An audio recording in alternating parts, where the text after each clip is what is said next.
All right. What's up, guys? BJ Kicks here. I buy comics, I read them, and I review them all for your viewing pleasure.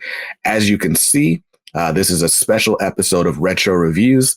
You guys have been asking about this series, and so I brought it back, but this time I've got special guests.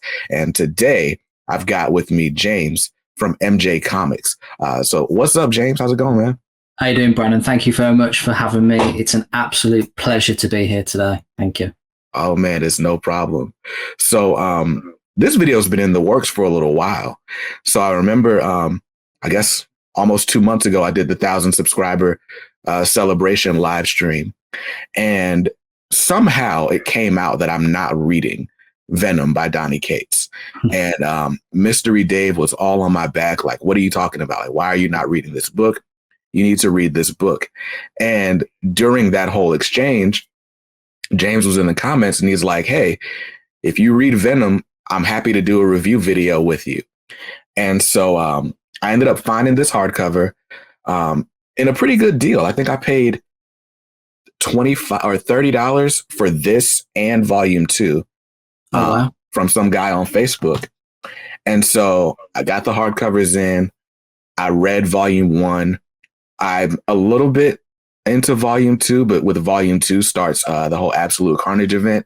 And so I had to stop basically because I didn't have Absolute Carnage with me. But I read volume 1.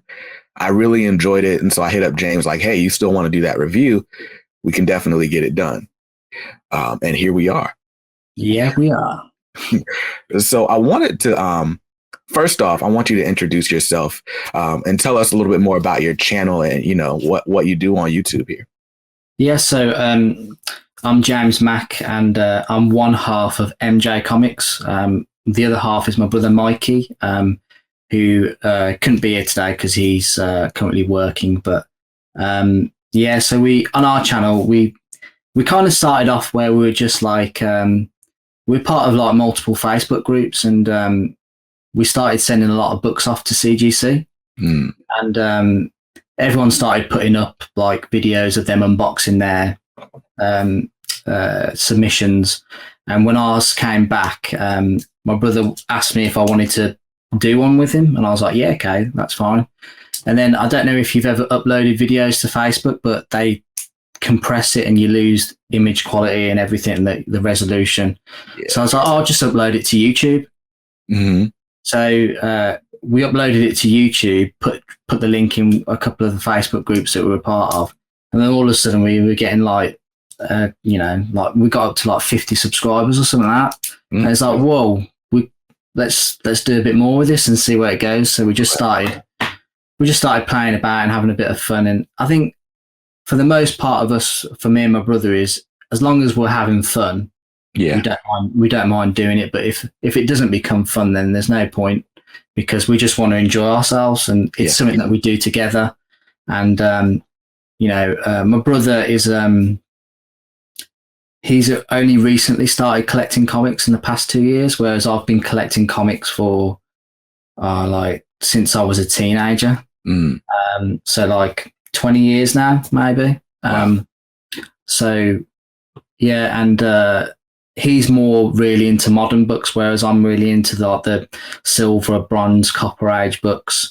But I will look at modern books, but it's for me they're not as interesting. Like in terms of, I like reading the stories, like, you know, like obviously this Venom run with Donny Cates and Ryan Stegman, but I would prefer to put my money where I think maybe that the value will retain over a period of time. But yeah, and I just prefer the covers from, you know, like the Silver Age covers. Well, I don't dabble in Golden Age because it's too expensive, but Silver Age comic book covers are just amazing. And yeah, so we just tend to do CGC unboxings, and we do live shows with other members of the YouTube comic community that we've met through doing this whole experience. And we try to review like things that are trending, like, so we've reviewed WandaVision and Zack Snyder's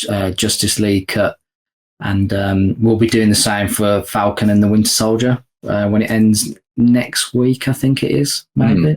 Yeah.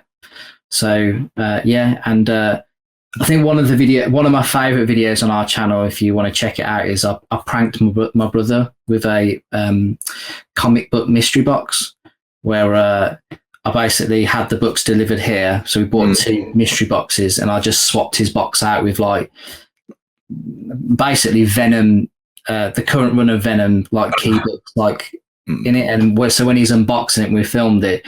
He was like, "Oh my gosh, look what I've got! I can't believe I can't." And the whole time, every time he was getting a book out, he kept nudging me under the table. Look what I've got! Look, like, because he'd only spent like £15 on it, which is probably about $18. Right. And then the last book was that one just up there, which I drew for my daughter. That terribly drawn comic cover there, which he knew that I had done. I put that last in there, so when he got to that, he was like, "Oh, you've like," he knew obviously. It was just his reaction. But yeah, that is great. That is great. I love that the comic community on YouTube is so varied, right? Like because I don't collect CGC books at all. Like I have my first appearance of Damian Wayne back there. And then I just recently got a slab of Blood Syndicate. It's not a key issue or anything. I just really like the cover, and I got it for like $30 on eBay. But the slabs, I feel like, are like my last holdout. Like when I got into comics, I was like, I'm never gonna buy these big, huge omnibus. I'm never gonna buy this. I'm never gonna buy that. Right. And with the slabs, I still kind of feel that. Like it's like, well, it's really expensive, and I can't read the books. And as someone who's newer to the medium, it's like I want to be able to read the stories and learn like what other people find so great about them. But at the same time, once I do read a story, if it really resonates with me, then I do kind of look for it in other formats. And I don't mind buying, slabs in that case as well. But it's just, I can't see myself paying like $600 and $800 for like this one thing, but I get it also as an investment though, because I've seen people buy a book and then they'll get it pressed and graded. Now all of a sudden it's worth like $300 more or $1,000 more. Yeah. And that's it is. It's a strange concept, really, when you think about it, because you are basically putting a comic book in a plastic prison. But for me, in terms of I use the excuse of if I wanted to buy an Amazing Spider-Man 300, the first appearance of Venom, right? That book, if I wanted to buy that now, it would cost $400, $500, $600 depending on condition, right? Possibly even more if it's in a better condition. But if I was going to buy that, I wouldn't buy that to read. I'd just rather buy the digital copy or get hold of a reprint if I wanted to read it. Right. So, by encasing it with CGC, it preserves it, and it basically keeps the value of, when it gets graded, what the value is going to be, etc. So. Right. What is going on? My cat down here is like this. Is that what that was? Yeah. She's here whimpering. But anyway, so all right, so we've talked about your background, and just shout out your channel real quick. Like, is there an easy link for them to access, or should I just put it in the description? Yeah, so you can check us out on Instagram. We do have a website, mjcomics.com, if you want to check that out. Okay. And if you want to drop the link below, that'd be great. Thanks, Brandon. Perfect. No problem. So, all right. So we're here to talk about Venom, specifically these first 12 issues of Donny Cates and Ryan Stegman's Venom run, which is still currently ongoing, right? The King in Black event just wrapped up. I think we're on issue 34, and issue 35 is going to be the last one, right? Yeah, that's correct. The Donny Cates and Stegman will be ending their work on that book, that series, won't they? Yes. So this was my first time reading any Venom book. Now, just a little bit more about me, right? Like I love comics, but I didn't get into it until about 2 years ago. And so most of my knowledge of any superhero comes from other formats. So I remember the Spider-Man animated series when I was a kid, and I loved that show. And I remember Venom from that. I mean, I remember Spider-Man, was it Spider-Man 3? Where he's like doing a little dance with Venom, like all that. Like I remember that. Dig on this. Right. And then my wife really loves the Venom movie, the most recent one. Yeah. And I think it's cool, but I still haven't watched it like all the way through. I just kind of pop in and out whenever she's watching it. But so this was my first real experience reading a Venom book. There's definitely some callbacks to Venom stories of the past in here, but I wanted to know from you, like, I mean, what do you know about Venom? It seems like you know a lot. You've got his first appearance there behind you. Yeah, I mean, I've been a big Venom fan since when I was a kid, since the 90s, basically. And what Donny Cates and Stegman have done is they've reinvigorated life into the character and made him a bit more. They put a bit more meat to the bones, and you know, Venom has always been seen as like this badass, you know, villain to Spider-Man, come anti-hero, you know, protector of the innocents. Right. But with this whole run, it, like, for me, it breathes new life into the character. And I've really enjoyed getting to know a bit more about, you know, Eddie Brock. Yeah. Because when you look back at, you know, previously, Eddie Brock has always been second fiddle to Venom, like the symbiote. And it's been very interesting reading and trying to understand a bit more about him. And, you know, as we go on, you know, he becomes apart from the symbiote during this bit, you know, this volume. Right. And you learn a lot more about him. And for me, it's kind of interesting considering, like, Venom was first attached to, obviously, Peter Parker. Right.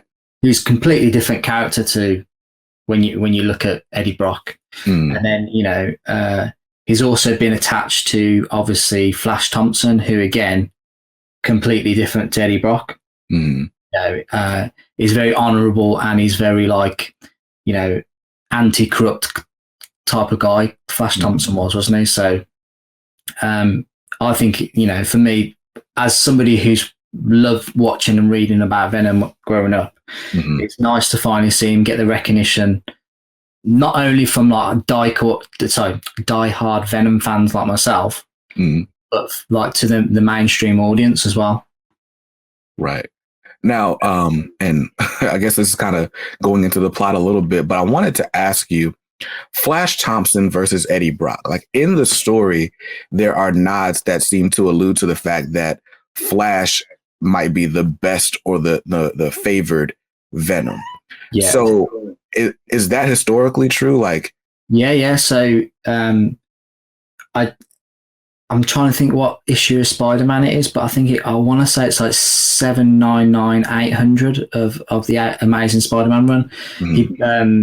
Flash Thompson basically gives up his life as anti-Venom to try and basically to help Peter Parker defeat Red Goblin and save a load of Spider-Man's friends, etc. But Flash Thompson, I think, when Venom became when Flash Thompson was the host of Venom, I think what we're seeing now with Venom is basically the traits of Flash Thompson being passed over.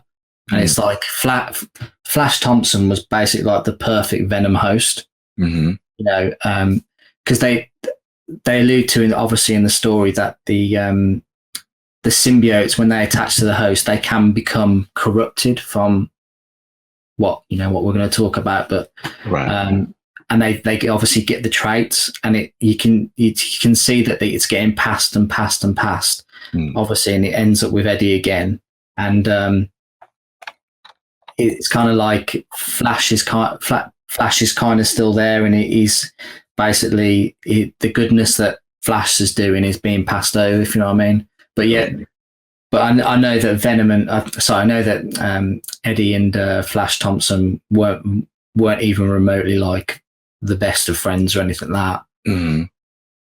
Gotcha. Okay, so I guess now that I've got that out of the way, that was just me asking because I was a new reader, and I could see it. I could see the threads they were tying, but I was like, okay, well, what's all this history? Like, do I need all of this history? I enjoyed this book. So I guess just initial thoughts, right? I hadn't read a Venom book before.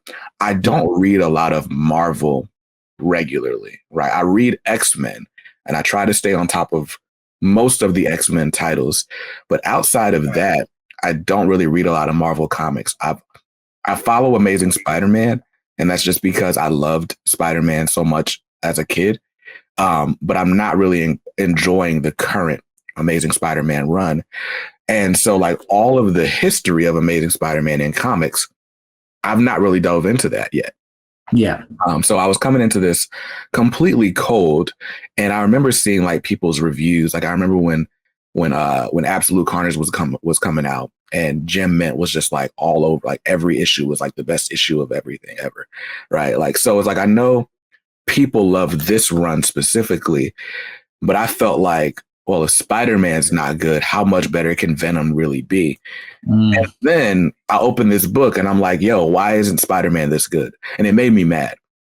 Yeah, exactly. No, totally. Spider-Man's one of my favorite characters as well. And to see him not being like Marvel's flagship for the best series is it's heartbreaking, considering everything really that Spider-Man has done for obviously Marvel history. But yeah, I would really like to read Spider-Man, but it's just not.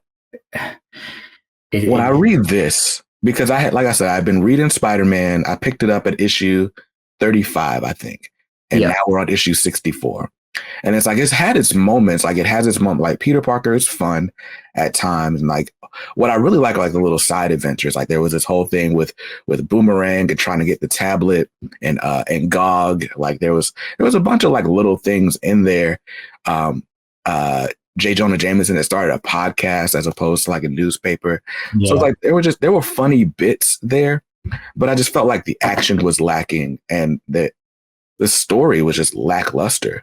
And then when Ryan Ottley left art, like the art hasn't really fallen off because it's been Mark Bagley and like some other fill-ins, but it's just like, it just doesn't feel consistent anymore.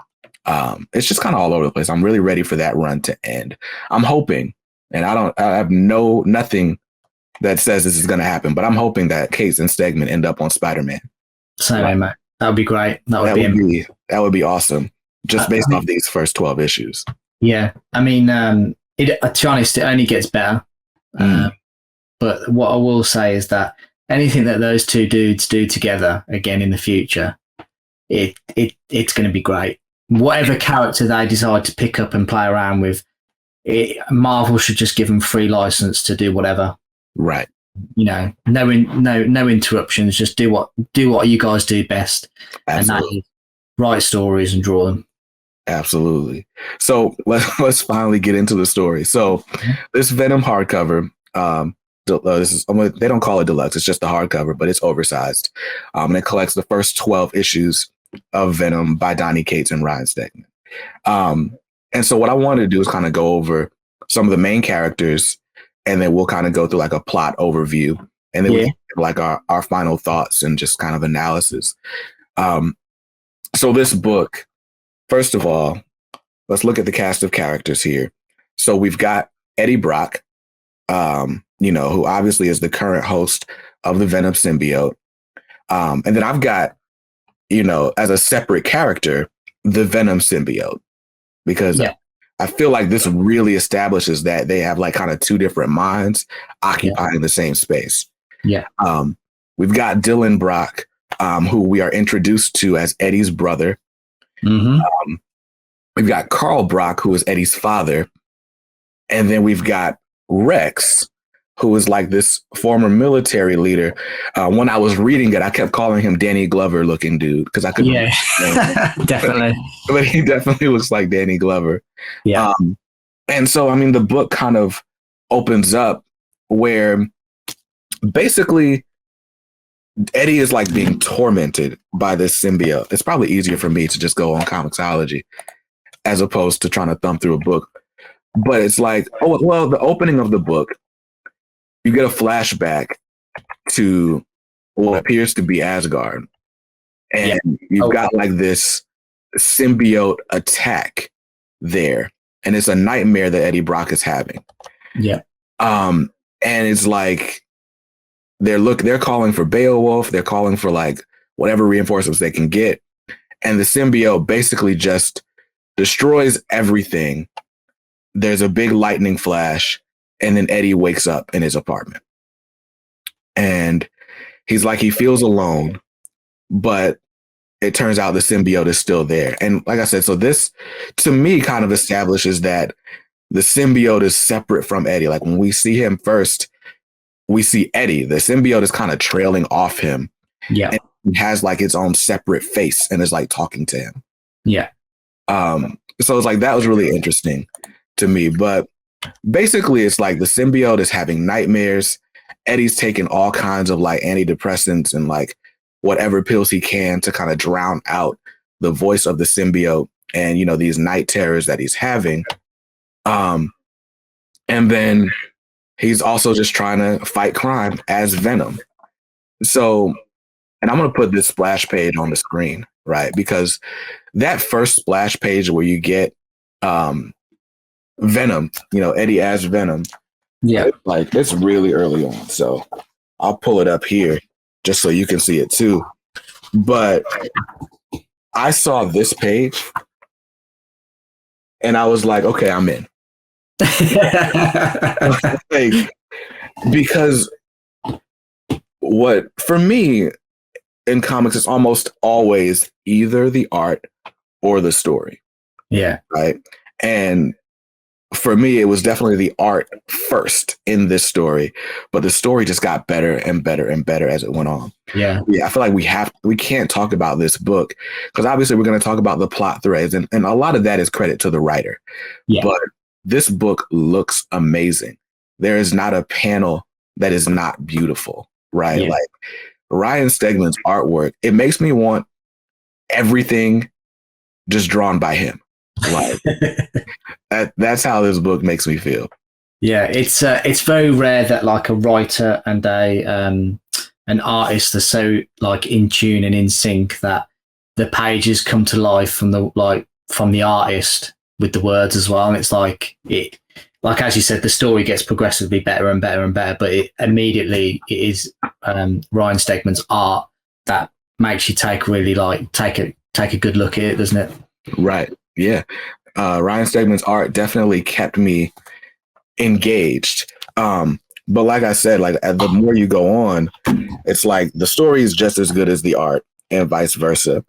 And we kind of see Venom in a bunch of interesting situations, right? Like he's fighting crime, right? And it's like basically, okay, so Eddie like is losing control of the symbiote. He goes out for his first little act as Venom.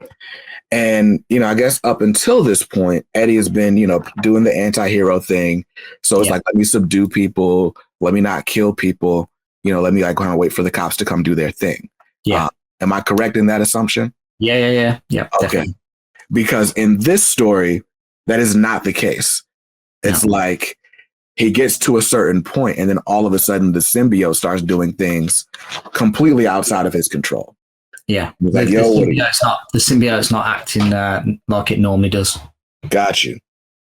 So we got the cops trying to kill the symbiote. We got this weird like horn thing coming out. Like it's just like, what is going on? And so then Eddie basically ends up getting captured by this dude who we're introduced to. Like I said, I call him Danny Glover looking dude, but we are introduced to Rex. Yeah. So I guess I'll let you tell everybody who Rex is. Rex is like an old, like, is it like Vietnam? Was it that there were operatives out in the field and that, you know, Shield basically mix them with symbiotes as a ways and means of fighting, obviously, the war. But I think what the issue was over time was that I mean, I don't know if we want to spoil any of the story yet, but I mean, we can just say spoiler alert, but yeah, we can because I mean, it's relatively old. I mean, Yeah, I know. A little bit, yeah. Yeah, so basically, Rex Strickland is obviously one of the one of these people that have been inflicted with a symbiote host, symbiote, sorry, and he's obviously captured Venom to talk him through, like, you know, you're not so special. Other people have had this symbiote. There's something much bigger going on, Right? And you know, it's there's something godlike coming. Right. So we're introduced to this idea through Rex that the symbiote, like you said, there's not just one symbiote. I know, like, the way we're introduced to Venom is Spider-Man finds this alien costume. It turns out the alien costume is a symbiote. Yeah. Spider-Man rejects it, and it goes to Eddie Brock and then to Flash Thompson, and now back to Eddie Brock. Is that? Yeah. Okay. There's been like a, I think in his partner Anne has also been, she was known as She-Venom for a small time. Got you. And you know what? That's alluded to in this story too. I didn't know that. Interesting. So we're introduced to this idea that as opposed to the symbiote, there being just one, and it kind of infecting one person at a time, the symbiote comes from, and I guess maybe I won't spoil all of that, but basically there's this idea that, like you said, Eddie's not unique. The symbiote has affected a lot of people over time. And they've affected so many people kind of in service to the big bad that we're introduced to through these pages. And that is Null. Yeah. Right? So Null, who you guys can actually see behind me on that box, the dude with the creepy smile, he is the god of the symbiotes. Yeah. And so it's established in this book that basically Null has been trying to establish this whole kingdom of darkness and kind of using the symbiote to do it. And Null was thwarted very early on by someone else in the Marvel universe. Yeah. Right. And so all these years, he's been trying to find a way back, he's been trying to find a way to basically come back and enact his will on the world. Right. And so what we find out is the symbiote, anyone that it affects, it's actually sending information back to this hive mind, they call it. Right. So basically, Null, through anyone who's ever had a symbiote, is learning information about the world, learning, how everything works, how the galaxy, I guess, the universe in this situation. Right. And it's basically going to use all that information whenever he's able to get freed to try to take over, and end the Marvel universe as we know it. Yeah. So, and, obviously this is an ongoing series, so we don't necessarily know how that's going to wrap up. I haven't read Absolute Carnage, which I think is kind of really a side book to the main story. And I haven't read King in Black, which just wrapped up last week. But so we know that Null is going to be an ongoing figure throughout this run. And we can assume that, the good guys are going to end up victorious because it's a comic book. But I have no idea how that happens. But when we were talking offline and you were kind of going through kind of the 3 acts of this book, like this specific hardcover. And so I would love for you to kind of recap what 3 main things are happening in this story. So obviously we get an introduction into a massive new character in the Marvel universe, which you've already alluded to, which is Null, was the god of the symbiotes. And then we've obviously got that's the first part of the story, I would suggest, and then the middle part is basically Eddie Brock being made aware that Flash Thompson is dead. But it's not necessarily Eddie Brock who is affected by that news. It's probably more so that the symbiote. You kind of feel like is actually physically upset about it. So with the news about that, and then him becoming what we believe to be apart from the symbiote for a time being in the story, and then the final part of the story, I would suggest, is a bit more meat to the bones of the character Eddie Brock. With the introduction of his brother Dylan, and obviously his father again. But I know, like I said, the interesting part of the story is really getting to know a lot more about Eddie Brock himself, other than obviously the character Venom. Yeah, no, I would agree. So just going into my thoughts on the book. It was, like I said, the story opened up great. The art really kept me as the story progressed. But I would say it really wasn't until maybe issue 9 where we start getting all the Eddie Brock backstory with his brother, with his dad. That's when I really was like, okay, now I care about this book. Like, now I have to see what happens with these characters. And honestly, I was just like, bravo. I was reading this, my daughter was just born prematurely, for those who don't know. And so that means she has to stay in the hospital. It's like an extended stay. She's in the NICU, ICU for premature babies. But anyway, I read this book at her bedside, right? I'm not reading it to her, obviously, but I'm reading it and I'm just like, wow. And I remember being upset that I didn't grab volume 2 and keep it in my bag at the same time. But I have volume 2, and we don't even have to really talk about volume 2 at all, because honestly, volume 2 kind of starts the whole absolute carnage thing. And which absolute carnage isn't included in volume 2, which is why I was annoyed, because I basically had to put the book down and find something else to read. But just focusing on volume 1, like you said, so we're introduced to this idea of Null.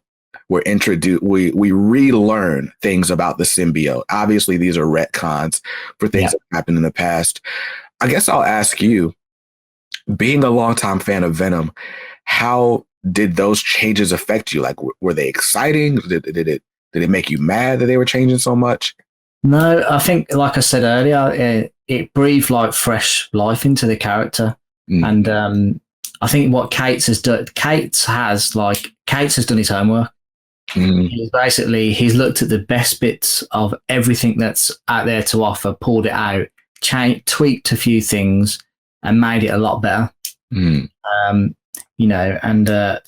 hat's off to him, because the work that he's done on this series and this run is just, for me, it's phenomenal. And there's not many series that I'm currently have on my pull list. I've got like 5 on my pull list. Most of those are indie books now. But the Venom run is probably the only Marvel series that I'm getting monthly to read. So it's and that's all down to Stegman and Cates. So I don't know what's going to happen for me after issue 35. If it drastically changes, then I don't think I want to read it. Wow. Yeah, I mean, like I said, this book does not feel like anything else I've read from Marvel or otherwise. Like, when I got into comics, House of X was going on, and Absolute Carnage was starting like shortly after.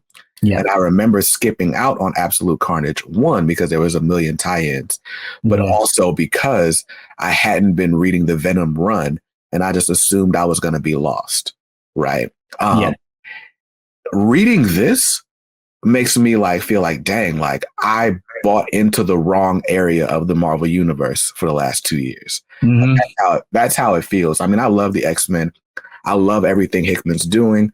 I love that it was a great jumping on point with House of X and Powers of 10. But I can't lie. I've been trying to read the 10 of Swords hardcover for like the last 3 weeks since I got it in the mail. And it's like I'm constantly starting and stopping. With this, I did not stop until I finished it, and I was upset that it was over. And for me, that's a sign it's a great story. Yeah. Can you imagine it for me? I had to wait every month. I was like, I need more. I need more. That's true, because I read this in collected editions. And so when I wanted to learn more, I just turned the page. Yeah. I can't imagine reading that monthly. No, it's but I mean, I just look forward to that. That mailer coming in the post with my pull list, and like, yes, I can finally read it. And it's all, I'm always like a day behind everyone else reading it, because obviously getting it in the post. But yeah, it will do. That's all good. So, so there are a lot of things that are established in this. I want to, when I'm looking at a story, I kind of want to take away what's the main theme. And so I want to ask you, as the longtime Venom fan, what do you feel like the theme of this book is? Like, what's the takeaway, or is there one? For me, I would probably say that it's the sorry for the long pause. It's basically, for me, it's the inner conflict within Eddie, where he doesn't exactly know what or who he is. Right. I mean, there's a perfect scene in my mind in this volume where Dylan is asking him like a million questions at once. Right. And it's questions really, like, it kind of feels like that maybe I would ask him, like, are you a good guy? Like, do you know what I mean? Right. Are you, like, see, and it's just like, I think he always sees himself. He for me, and then I'm going a bit further than obviously volume 1, but for me as a character, he's always doubted himself. That he's not good enough. And we see that in this book a bit later on with like an incident that happens when he was younger and his dad bails him out. But like he doesn't think he is like a hero, right? But to me, like, he is. I know, like, he's like a like a classic anti-hero, but they're always my favorite characters because, like, anybody who's too good can, we'll take a look at Superman. Right. Superman, although he's like an amazing, character, and he's got so much history and wealth and stuff to him, he can become a bit boring for me, because he doesn't do anything that's not, he always does the right thing. Whereas in Eddie Brock is someone who perhaps doesn't do the right thing, but does do what's right, what's needed. Yeah. You know what I mean? Because he'll go, he will kill somebody if that's what takes, that extra sacrifice or whatever that he makes. But he doesn't see that, because he looks at like Spider-Man, etc., and Captain America, etc., thinking they look down on him because he does like the dirty stuff. Do you know what I mean? Right. And I think he's tormented about that. And for me, this story is basically the evolution of Eddie Brock coming to terms with what and who he is. Yeah. Yeah, and we've alluded to this third act, and I've been trying so hard not to spoil anything. But man, when I tell you this third act, like from issue 9 onward, or I think maybe even a little bit before, like when you get into who Dylan is and who Eddie is, and you start getting into his past and his relationship with his father and why it's the way it is, and why Eddie is such a tortured soul. Like, you get all of that, like, back to back to back, and then the book ends, and it really annoyed me that it right. But then at the same time, I can't spoil it, but you're learning more about the symbiote's relationship with Eddie. Yeah. And you learn that there are some things that you know about Eddie that are just straight up not true. Yeah. And Eddie learns those things at the same time. And that just makes for like even more of a character redefined. I love it when you can strip a character down. I know it's like, people always are like, oh, let's stop tearing down characters, right? Like, that was a huge criticism of Tom King's Batman run. Like, oh, deconstructing the character. You don't always need to deconstruct the character to make them good. Yeah. But taking Eddie Brock down to like bare bones and then allowing him to decide from this point forward who and what he's going to be, like, again, for me, reading the story a little bit, maybe it's because I'm in an emotional situation in my life right now, but it's like, that is what resonated with me above everything else, even above the super cool splash pages and Venom just being a badass, for lack of better terms. You know, I mean, you've got Venom flying around with like dragon wings. Like, you got some of the most outrageous things happening in this book. Yeah. And even that is not the best part. And that's what sells this for me. Well, if you look at it, like, the first act is mostly, there's a lot of action, isn't there? Yeah. First act. And it sets up, and then you go to the final act and there's not a lot of action. It's more about the story, and like, you know, like you said, I mean, I'm a sucker for tortured souls. Anything you read, you know, it's endearing, isn't it? You know, it makes you feel a lot for the character, and like you said, that at the time of you reading it, you were already in an emotional heightened state, and it just added to it. But it just means that you're forever gonna, you know, associate this story is sitting at your daughter's next to your daughter reading it while obviously being where you are in life, and it's like, yeah, you know, and that's down to the writing, really, when you think about it. Like, if you know, Donny Cates has pulled us in, right? Character, it's great. Absolutely. So, I mean, it's clearly no secret that I'm highly recommending this book. We've been gushing over this book for the last 40 minutes. Yeah. But this book leads directly into the Absolute Carnage event, and I've read about half of that event. And again, reading that event makes me want Donny Cates and Ryan Stegman on Spider-Man. Like, the voice of the character, the way he looks, like, man, like, I really hope they end up on that book. I don't know if that's going to happen, but I can dream.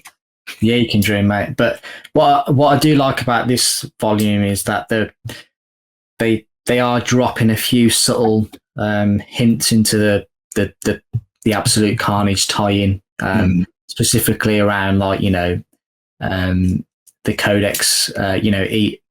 When somebody becomes a host of a symbiote, even though it gets passed on, there's a bit still of the symbiote living in that person, even though they're detached from it.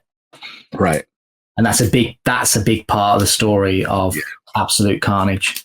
So, because at the time of reading, we were just like, I was just like, oh, that's interesting, but obviously it's setting up a bigger. Right. And I don't. I should have just made this a spoiler-filled review. Then we could just have as much fun as we want. But there's a part where Eddie's symbiote is weakened, and another character kind of just joins forces. Like, here, now we're all in this body. Yeah, and it's just like, yo, what? Like, yeah, it was really cool. It was cool. Yeah, yeah. I feel like, how can we not? Right. Talking about it, because it's like the best parts. Obviously, like, it's good. Yeah, it's just like, I just know that there's someone out there who is like me and did not read any of this book until this video. Yeah. And so it's like, if somebody needs a reason, my bad, my mic got muted. Somebody needs a reason to read this book, I want to give them that reason. And you know what? Maybe we can just talk spoilers from here on. At this point, we've already talked about what the book's about. We gave the plot points, we gave the themes, and I've already said to you guys, you need to read this book. Like, so if you needed a reason to read it, go on. Yeah. So have fun. Thanks for watching. I appreciate it. Go pick up this book. It's on Comixology. You can read it all in like one sitting, like I did, and then immediately go to volume 2 is what I would recommend. What about you, James? 3 and then volume 4. Right, all of it. But yeah, so okay, I guess we can talk spoilers now since we cleared the room. Yeah. What were your favorite parts of the book? Favorite parts of the book for me, I mean, introduction of Null. Mm-hmm. Really, like, this introduction of, it's kind of difficult for me to like relay what I felt at the time, because now I know a lot more about Null. Yeah. And obviously, you know, basically his whole story arc at the moment. But when I read it, I was like, oh my gosh, who is this insane character? He's like a Thanos level character that's just been introduced, is going to be like the next big bad in the Marvel universe. You know, and it's associated with Venom. I was just like, this is amazing. I really enjoyed the kind of like banter between Miles and Venom when they were initially fighting the symbiote dragon. Right. And I just loved that little line at the end when they go their separate ways after like essentially beating Null, like little thing, and Miles going, "Oh, I hate this symbiote stuff." Like, it's just like a typical thing that, you know, he probably would say when he like, "Oh." And for me, the best part about it obviously is that we get this massive reveal that Dylan is not Eddie's brother. Right. He's Eddie's son. And it's just like, whoa. Right. Like, and that's an extra thing to make you feel more for Eddie Brock, because he was completely unaware, you know, with the symbiote, you know, I mean, it's just full on going for it now and all, but it's just like, it's like you said earlier, you pre-alluded to, like, you know, we learn in this along with Eddie that a lot of the stuff that he thought was real wasn't real, because the symbiote was obviously, you know, like lying to him, basically. Yeah. And that's always been a classic thing with like Eddie and Venom, is that if Eddie didn't remember something, the symbiote would always. So like he would have like practically like a perfect memory, but like in this case, obviously his memories weren't real. Right. I mean, like it was crazy because like he had manufactured a sister that like died of cancer. Yeah. Like the whole Eddie Brock has cancer, like all of it. And what's interesting though is like, even as you're like, yo, that is insane, I'd be pissed. You're also getting the symbiote, like, but I just didn't want to be alone. Yeah. And it's just like, oh. Yeah. You're just like, yeah, what you did was pretty bad, but you know, we still love you. I still take you back. I love you. But yeah, like it was just that part of the story, like that's what made me more excited about the rest. And I guess because when this wraps up, this wraps up with War of the Realms, basically. And that's not an event that I read. Would you say it's important to the story? I mean, because they kind of recap it in the rest of this. If I'm being totally honest, I'll probably say no. Gotcha. Okay. It's just one of those tie-in things, isn't it? You know, that I think, if I remember correctly, I think Venom does get like, I can't remember if he gets like a new power or something from it. In the War of the Realms story, but it's literally non-significant to like the big picture. Right. Like it's a setup like before Absolute Carnage and right. And I remember like when I was digging into Volume 2, they pretty much recapped what happened. It's like, oh hey, my symbiote's back because you know, and so it's like, okay, cool. But I was like, okay, well, it seemed to be very significant that the symbiote got separated. So I was like, do I really need the story of how he got back? But I guess not. Yeah, I'm just trying to remember what happened now. I cannot. It's all good. I know that all these things come fighting, and then Eddie's like, oh, I've got no. He gets like some sort of power from somewhere else. To fight these like things that have come out. I can't remember what they were now, but for the War of the Realms.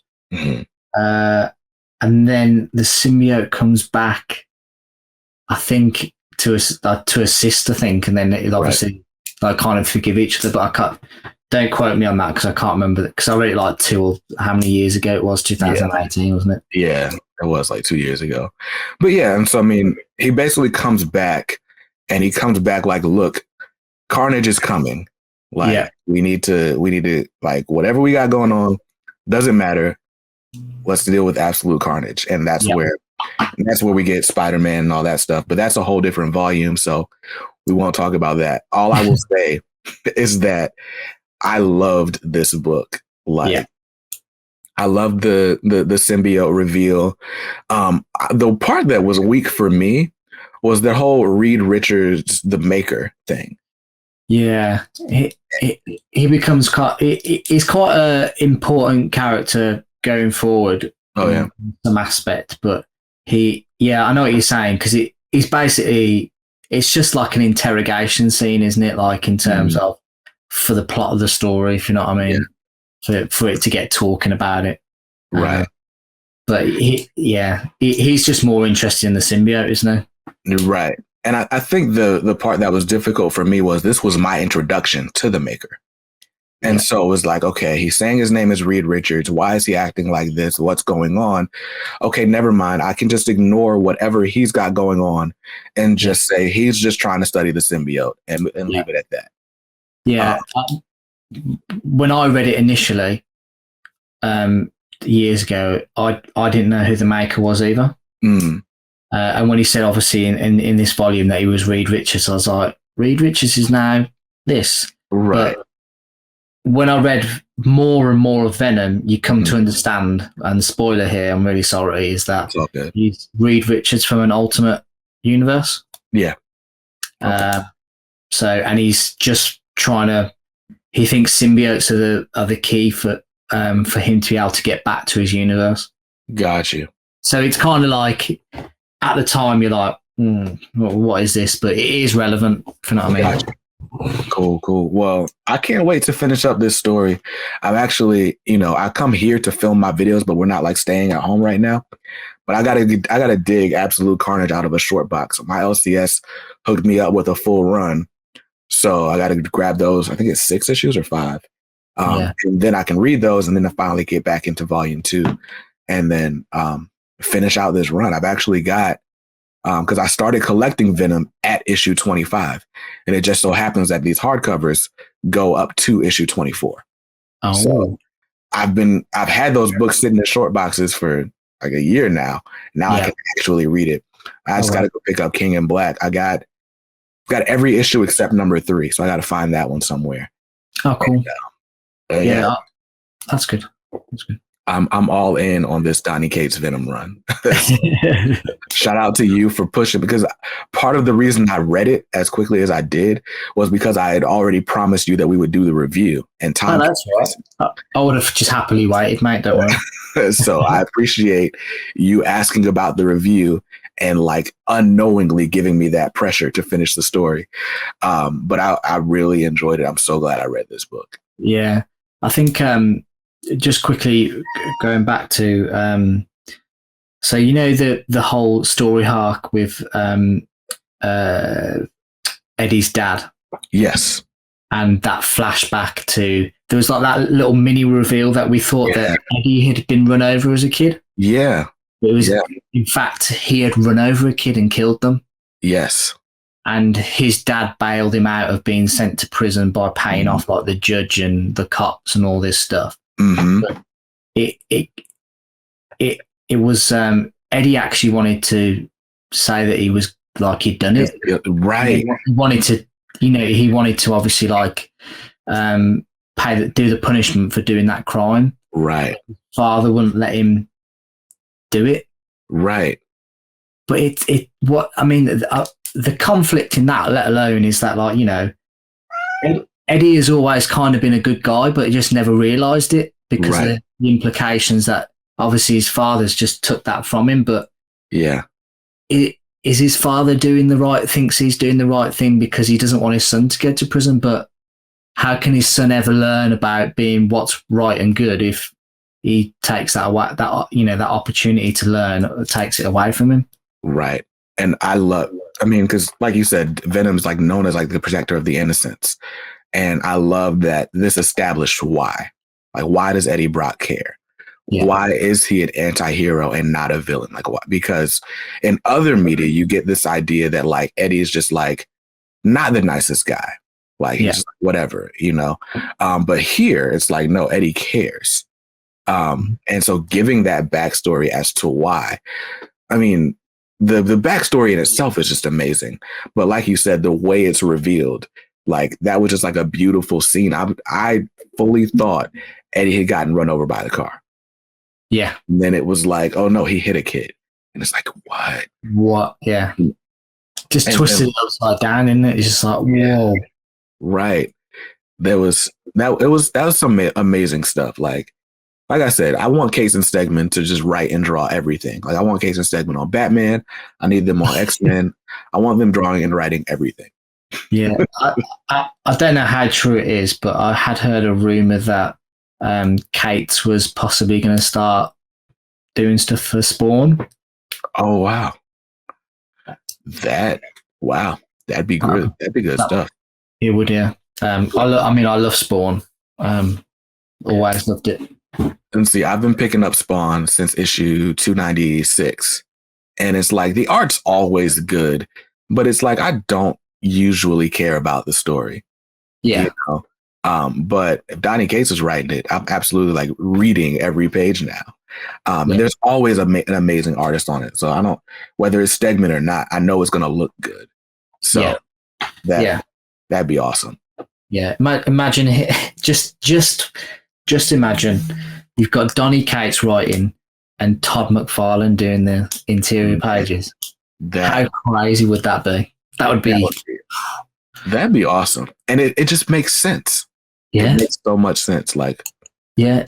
And to take away from like the big two, like Marvel and DC, you get a load of people jumping on that, like to read that. Yeah. Buy that each month, I think. Yeah. I think it's like a really good opportunity, but I don't know if it will happen. I mean, I don't know. I mean, because, you know, you had he's on crossover right now. So he's already at Image. Yeah. You know, they had the big issue with Spawn on the cover of crossover. So, I mean, it could happen. And maybe they've been teasing it this whole time. So, yeah, that'd be amazing. Absolutely amazing. That'd be dope. So, okay. So while we're here, other Venom recommendations. I know we both love this run. We both love this book. If somebody's just getting into Venom, what do you suggest they read as the Venom expert here? I would suggest that I'm only going by issues here. I don't know what volumes or trade backs or whatever, but if you want to read the origin of obviously the symbiote and obviously everything to do it ties in with Spider-Man, you want to read issue number 2, Amazing Spider-Man 252, that runs to 301. Yeah. Because that's when he obviously gets the black suit. He gets it actually from Secret Wars issue number 8. He brings that back with him, and obviously in Amazing Spider-Man, he's obviously fighting crime which is my favourite, the black suit. Like anything with Spidey in a black suit is just like, for me, it's just like gotta have it. And then so after 301. When we're first introduced into Venom in issue number 300. His next appearance in Amazing Spider-Man is 315. He's got like a little cameo at the end, but then 316, which is this issue right here. Nice. This is yours is signed. Yeah. So this issue here, Venom is absolutely brutal in it. Literally, like he's literally he literally beats the hell up out of Black Cat. Wow. And like honestly, he literally just he doesn't hold back. But yeah, it's a great story, that one is as well. And obviously the King in Black storyline, which has just ended, was pretty. Well, I would say it's pretty good. The only thing, in terms of Venom, it was really good. Yeah. I like his development, but I don't really want to I don't want to bash it or anything, but I don't think that Null was used for his potential. Got you. And that's we'll have to come back and talk King of Black at some point then. Yeah. I remember just your description of Null from before, like, oh my gosh, this is amazing, this new hero. And so for you to say you read King in Black and you're like, oh, I don't feel like he was used like he could have been. There's something to that. But what I will say is that Venom in the King in Black, Venom obviously is the central character in it, but again, for his development, it just breathes again new life into him, and completely changes that. It completely changed everything that we've been talking about with Eddie not knowing who he is, etc., and what he's exactly about. Is he a good guy? Is he a bad guy? Or is somewhere in between? After reading King in Black, you will have a completely different opinion of Venom. Wow! So it is a good Venom story. Give me a second. I have a cat here, and she is like on top of my record player. That is not. Oh no! Get down, bro.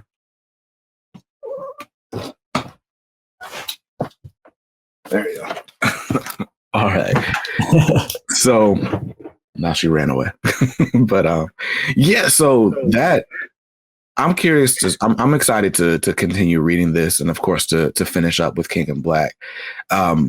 This certainly does feel like a character defining run. And I can tell it's like even more rewarding to you as a longtime Venom fan. But for me, it's just it's a fun ride that I get to be a part of. So I'm excited about that.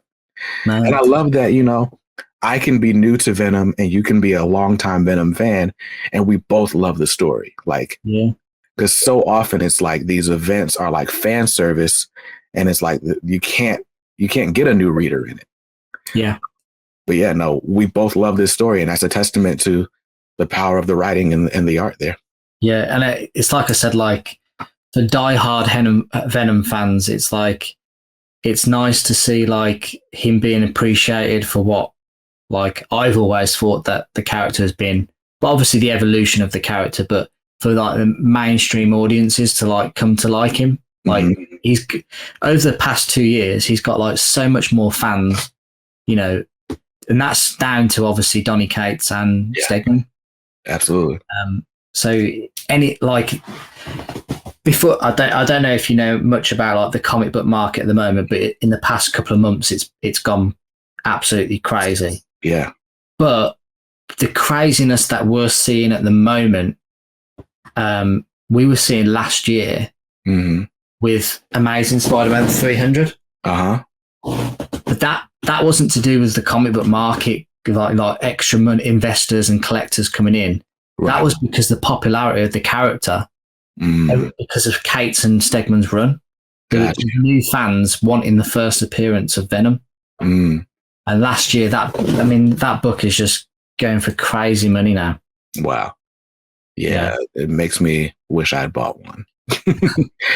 It's funny. Well, that and the first appearance of Null, like I just like the cover, but it's like, I'm never gonna get that. Like that whole thing with Miles Morales falling into the symbiote's mouth, like that's a great cover. Yeah. And it makes me wish I had come in from the beginning and just had it. Yeah.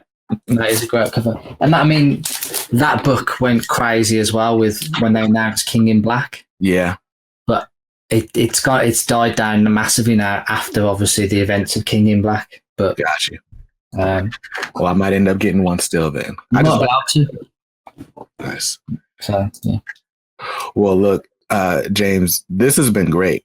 Yeah. I have a lot of fun doing this. This makes me want to do this more often. I appreciate you being my first guest on Retro Reviews. But before we go, let's once again just shout out all your information so people can follow you. And cool. That's right. I was going to say the beauty about this thing is this type of recording, like we're just like two comic geeks talking about, and whoever wants to watch this, you know, what you like watch it. But like it's like for us, it's just we're just having a conversation about like what we love. Yeah, yeah, and it's great. And it's great that we're obviously recording it and that other people will watch it. But it's just been for me, regardless of like YouTube, it's been great just to meet you and talk to you, like, because we're completely from different countries. Likewise, yes. It's a great opportunity to speak to somebody and hopefully like become a friend with. So, right, yeah, that's the beauty of the comic book community, right? Like there are people, you know, whether it's through Facebook or whatever, who I now feel like, okay, this is my friend. Like, you know, when you hit me up and you're like, hey, buddy, like that doesn't feel fake. That's like, no, like this is my homie. It was cool. That's awesome. Yeah. So well, if you guys want to chat with James, or his brother is Matt, right? Mikey, my bad. That's right. So yeah, so they have their YouTube channel. It's MJ Comix, but you can just hit them up on Instagram and that'll send you to everything, their website and everything they've got going on. Like he said, they do a lot of like CGC unboxings. Oh, you've got the classic facepalm here. The worst CGC unboxing started so well. And that's our best video, actually, like view wise. Say that again. So that's our best video with the amount of views. But oh yeah, and it's heartbreaking. It's like it's not actually the best video. Like it's just because that we're a bit bummed that we got really bad grades because our books got damaged. That sucks. But I guess, I mean, like I said, it's good for the channel. Like I have bad stuff that happens to me, and that always ends up being the best performing content. So it's like, I guess it works out eventually, I guess. But it's still fun to go through those things. Like when I got my Ultimate or my Uncanny X-Men Volume 4 omnibus, and it was damaged, and I'm like, I'm filming the overview, and then like my whole demeanor just drops. I'm like, oh my gosh, there's holes in the page. And people love that video. It's just like, but that one had a happy ending. I ended up getting the book replaced. But yeah, so you guys check out MJ Comix. Mikey and James, they do a great job. So follow them on Instagram. I spent a lot of time making this pretty little graphic so that you better follow them. So yeah, but James, thank you again for, you know, suggesting this, and thanks for following up and being a good homie. Like MJ or James is in the Facebook group. I see James in the comments on my premieres all the time. Like it's just been cool to get to know you, and I'm excited to, you know, get to know you more and, you know, really become friends. That'd be dope. Yeah, that's been wonderful. Thank you for having me, and we'll have you on our channel when we either do like a live show or pre-record like this. That'd be great. I'm down for that. So yeah, we are. Oh, and you just hit 500 subscribers. So congrats. Oh, thank you. Thank you very much. Well, I'll be congratulating you like in next week when you're like 2,000 probably. I'm hoping we can hit it by the end of the month. Yeah. But either way, it's whatever. There are more important things than YouTube. But I'm excited for the growth and what that means, right? Because as we grow, we get more opportunities and we're able to reach out to more people and create better content. Like in the next phase, I want to be able to do stuff like this, but also with comic creators. And I can't really make it worth their time if my audience isn't big enough. So I'm excited for, you know, what growing means for the content and what we're going to be able to do in the future. So I pray it continues. And I'm excited for it, for what's to come. No, I'm excited to see you keep going up, mate. It's been an absolute honor and pleasure to be here today. Thank you very much. Oh, no problem, man. Well, that's it. So I mean, follow MJ Comix.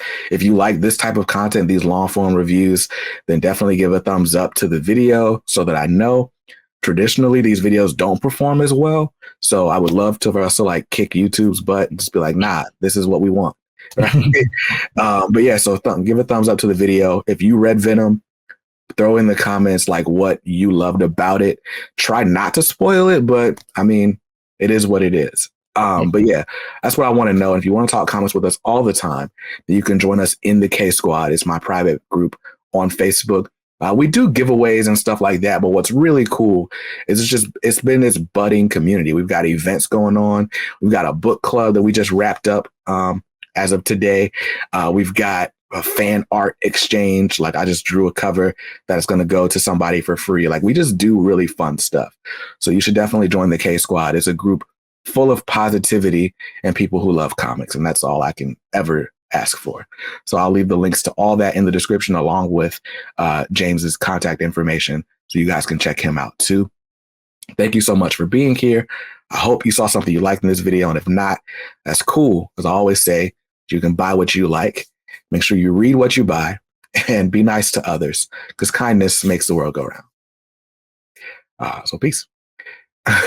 Bye.